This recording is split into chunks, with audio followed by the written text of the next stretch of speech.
বাইরে থেকে দেখলে বোঝাই যায় না ভেতরটা এতটাই সুন্দর। এই দেখুন কি অপরূপ রূপর একটি শিবলিঙ্গ। এরকম রূপর শিবলিঙ্গ আমি কোনোদিন দেখিনি। প্রথম বিশাল মহাদেবের মূর্তি এখানে রয়েছে, অভূতপূর্ব এত।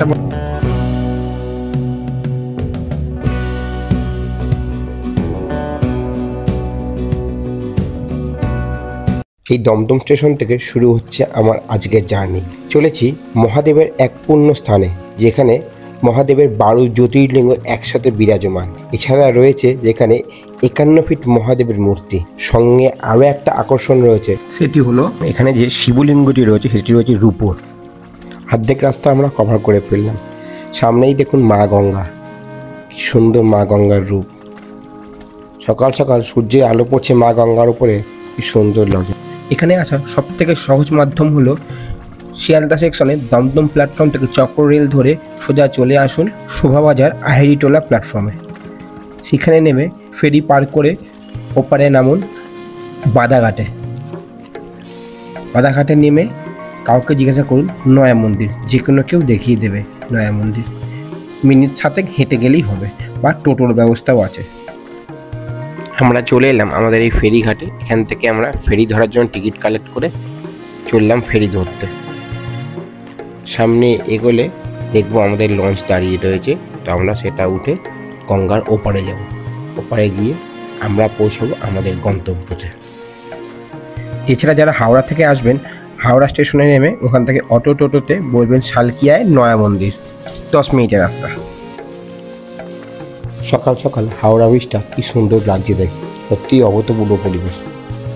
এছাড়া কিভাবে আসবেন এই মন্দিরে টোটাল বিবরণটা আমি দিয়ে দিচ্ছি ডেসক্রিপশন বক্সে, এবং কত কি খরচ টোটালটাই দিয়ে দেবো।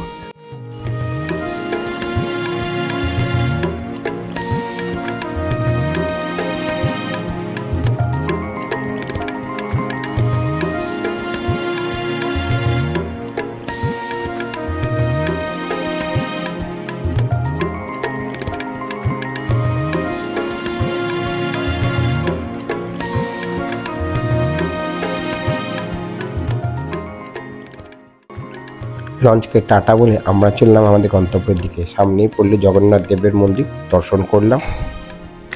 এই যে রাস্তাটা আপনারা দেখতে পাচ্ছেন, যেটা ফেরিঘাট থেকে সোজা চলে আসছে, একটু আগালে সামনে পড়বে একটি চৌরাস্তার মোড়। বাসগুলো দাঁড়িয়ে রয়েছে, বাসগুলো পার করলেই চৌরাস্তার মোড়। ওখান থেকে বাঁদিকে ঘুরে এই সোজা রাস্তা দিয়ে চলে যেতে হবে। একটু 5 মিনিট হাঁটলেই এসে যাবে আমাদের গন্তব্য, যেখানে আমরা যাচ্ছি। সেই গন্তব্যের নাম নয়া মন্দির। চলুন, আমরা এসে গেলাম। এই দেখুন বন্ধুরা, আমরা চলে এসেছি শেঠ বংশীধর জালান স্মৃতি মন্দির, এটাকে সবাই নয়া মন্দির বলে চেনে। এবার ভেতরে যাওয়া যাক। এই যে আমরা ভেতরে প্রবেশ করলাম, একদম সোজা দেখা যাচ্ছে মূল মন্দিরটি রয়েছে। যেহেতু শ্রাবণ মাস চলছে, ভক্তদের প্রচুর ভিড় রয়েছে, তো আমিও ভাবলাম শ্রাবণ মাসে বাবাকে একবার দর্শন করে যাই। এই মন্দিরটি প্রতিষ্ঠা হয় 1953 সালে তৎকালীন বাংলার মুখ্যমন্ত্রী সিদ্ধার্থ শঙ্কর রায়ের হাতে। মন্দির চত্বরের ভিতরে এই এরিয়াটি হচ্ছে পার্কিং এরিয়া। আপনারা 4 চাকা বা 2 চাকা যাই আনুন, এখানে পার্কিং করতে পারবেন। ছোট্ট কিন্তু সুন্দর বাগান রয়েছে মন্দিরের ভেতরে। আপনারা দেখুন, খুবই সুন্দর মন্দির চত্বরটি, সত্যিই খুবই সুন্দর দেখতে, বেশ ভালোই লাগছে, সবুজই সবুজ। একটু আগিয়ে গেলে সামনেই রয়েছে বাবার মেন মন্দির, এবং সেখানে একটু প্যান্ডেল করা রয়েছে, যেহেতু শ্রাবণ মাস টুকটাক অনুষ্ঠান চলছে। এই যে আমরা চলে এলাম মূল মন্দিরে। তো এই বাইরেটা জুতো খুলে তারপর ভেতরে প্রবেশ করতে হবে। তো চলুন সবার আগে বাবাকে দর্শন করি, তারপর অন্য কোনো কাজ। এই দেখুন কি অপরূপ রূপর একটি শিবলিঙ্গ। এরকম রূপর শিবলিঙ্গ আমি কোনোদিন দেখিনি, প্রথমবার দেখছি। হ্যাঁ, হয়তো অনেক জায়গাতেই আছে, কিন্তু আমার দেখা এটি প্রথম রূপর শিবলিঙ্গ। দেখে মন মুগ্ধ হয়ে গেল, কারণ আমার সাথে সাথে প্রচুর ভক্তদের সমাগম হয়েছে, এবং তারা বাবার মাথায় জল ঢেলে নিজের মনস্কামনা পূরণের জন্য বাবার কাছে প্রার্থনা করছে। সত্যিই অপরূপ দৃশ্য। ভক্তরা বসে এখানে বাবার নাম গান করতে আছে। চলুন মন্দিরের আশেপাশের চত্বরটা একটু ঘুরিয়ে দেখাই আপনাদের। দেখুন এখানে কত ভক্তের সমাগম হয়েছে। আর এই মন্দির চত্বর কিন্তু বিশাল বড় এরিয়া। এই যে অনেক এরিয়া রয়েছে, এখানে ভক্তরা এসে বিশ্রাম নিতে পারেন। মন্দিরে বিভিন্ন রকম অনুষ্ঠান এখানে সম্পন্ন হয়। দেখুন ডান সাইডে প্যান্ডেল করা রয়েছে, তো এইখানে বিভিন্ন রকম অনুষ্ঠান হয়। এছাড়া এই সামনেই মা গঙ্গা, ভক্তরা এসে এখানে গঙ্গায় স্নান করেন, স্নান করে বাবাকে ভক্তি ভরে পুজো দেন। এখানে দেখুন কি সুন্দর মন্দির চত্বর এরিয়াটা।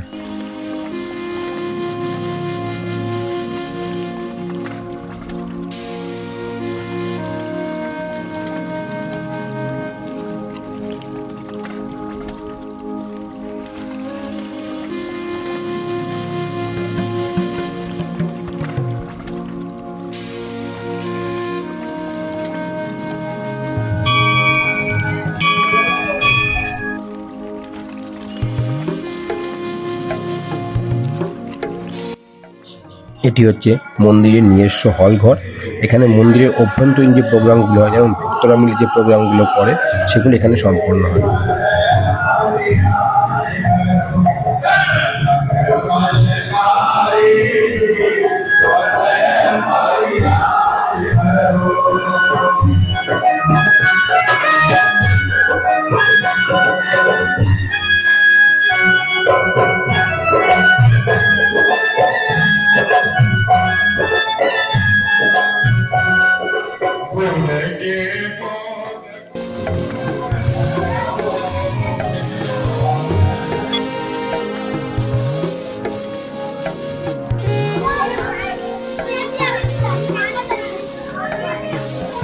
আপনারা দেখুন কি বিশাল মূর্তি, 51 ফিট মহাদেবের মূর্তি। আমি ক্যামেরা উপরে তুলেই যাচ্ছি, আপনারা দেখতে থাকুন কি বিশাল মহাদেবের মূর্তি এখানে রয়েছে। অভূতপূর্ব এত বড় মহাদেবের দাঁড়ানো মূর্তি কোথাও নেই আমাদের পশ্চিমবঙ্গে। আপনারা খেয়াল করুন নিচে মানুষগুলো কয়টুকুনি আর মহাদেবের মূর্তি কতটা, আপনি আন্দাজ করতে পারছেন 51 ফিট মানে কতটা উঁচু। আমাকে ঘাড় উঁচু করে দেখতে হচ্ছে। জয় বাবা ভোলেনাথ, ব্রহ্ম ভোলেনাথ। মহাদেবের এই 51 ফুট উঁচু মূর্তিটি উদ্বোধন করতে এখানে এসেছিলেন আমাদের প্রাক্তন রাষ্ট্রপতি, বাঙালির গর্ব স্বয়ং প্রণব মুখার্জি। সেই দিনটি ছিল 13ই ডিসেম্বর 2015। সত্যি কি মনোরম পরিবেশ। এই এরিয়ার ভিতরে রয়েছে আমাদের জ্যোতির্লিঙ্গগুলি। ভিতরে যাবো, আপনাদের দেখাবো। এবার আমরা প্রবেশ করছি 12 জ্যোতির্লিঙ্গ যেখানে রয়েছে সেই স্থান। এখানে জ্যোতির্লিঙ্গগুলি স্থাপনা হয় 1 মার্চ 2019 সালে। তো চলুন দর্শন করা যাক। প্রথম যে জ্যোতির্লিঙ্গগুলি আপনারা দেখছেন, এটি হলো ঘুষ্মেশ্বর। এটি রয়েছে মহারাষ্ট্রের ঔরঙ্গাবাদে। দর্শন করুন আপনারা ঘুষ্মেশ্বর মহাদেবকে। দ্বিতীয় যে জ্যোতির্লিঙ্গটি আপনি দর্শন করলেন সেটি হচ্ছে বিশ্বনাথ। এটি রয়েছে উত্তরপ্রদেশের কাশীতে। দর্শন করুন আপনারা।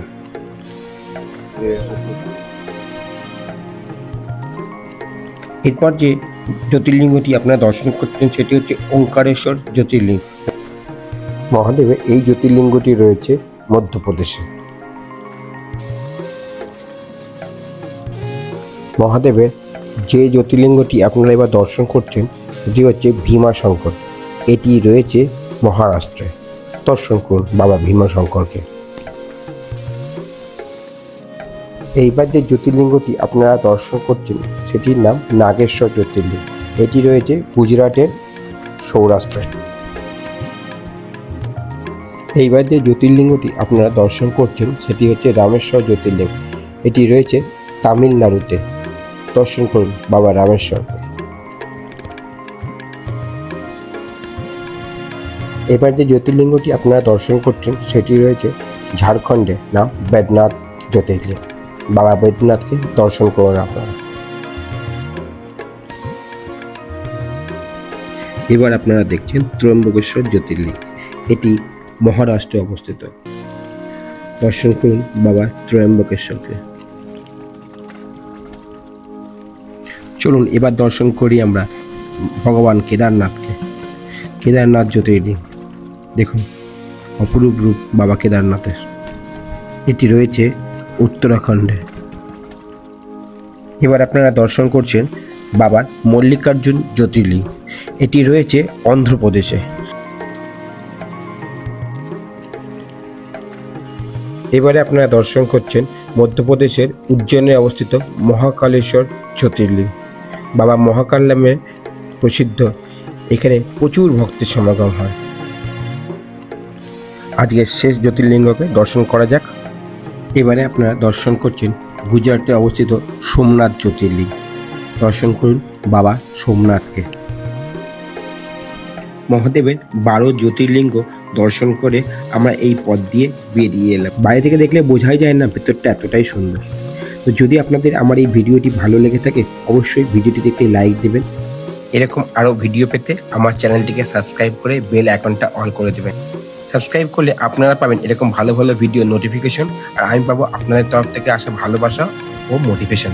আপনাদের কাছে অনুরোধ, বাবার এই পুণ্যস্থানের ভিডিওটি বন্ধুবান্ধব আত্মীয় পরিজনদের শেয়ার করে তাদেরকেও দেখার সুযোগ করে দিন। আর এই ভিডিও সম্পর্কে কোনো রকম প্রশ্ন থাকলে সেটা কমেন্ট বক্সে অবশ্যই জানান, আমি চেষ্টা করব তার উত্তর দেওয়ার। আজকের মতো এখানেই, আবার দেখা হচ্ছে নেক্সট ভিডিও।